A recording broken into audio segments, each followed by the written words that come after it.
On February 20th, Australian carrier Qantas took to social media to announce that its second Project Sunrise A350-1000ULR had entered the final assembly line at Airbus's facilities in Toulouse. We're a bit late in reporting this news, and the jet may be fully assembled by the time you watch this, but it's nonetheless a good reminder that Project Sunrise is making good progress to becoming a reality for travellers. And so, as announced by Qantas, its second A350-1000ULR entered the final assembly line in Toulouse on February 20th, with the fuselage sections and wings already joined together and the tail installed the week prior.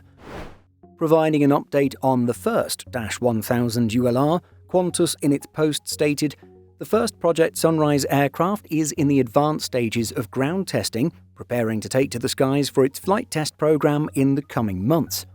It's very exciting to see progress on this endeavour, as Project Sunrise is delayed now by several years. In fact, with the project first announced in 2017, it was originally slated to start in 2022. Now, because the carrier expects the delivery of its first A350-1000 in late 2026, the inaugural Project Sunrise flights have now been delayed until early 2027, making the whole undertaking roughly 5 years behind schedule. In case anyone needs reminding, the A350-1000ULRs are specially configured to enable the world's longest commercial flight, overcoming the quote-unquote tyranny of distance to connect Australia's east coast non-stop to London and New York.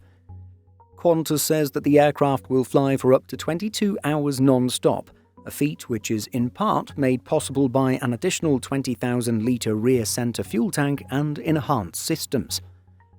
You may already know that Qantas currently serves Paris Charles de Gaulle and London Heathrow non-stop from the western Australian city of Perth using the Boeing 787-9.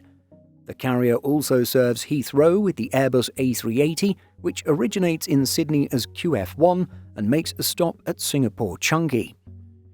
Another change enabling the A350-1000ULR's ultra-long flights is the seating configuration from Qantas, one that carries fewer passengers. The jets will be set up to have 6 fully enclosed first-class suites, 52 business suites, 40 premium economy seats, and just 140 economy seats.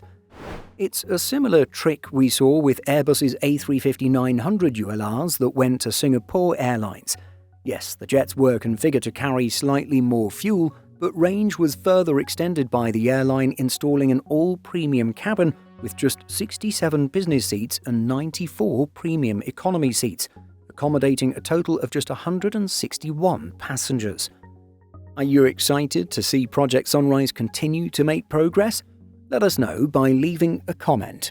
In addition to our daily YouTube videos, Simple Flying publishes over 150 articles every week. If you're looking for the latest aviation news and insights, visit simpleflying.com.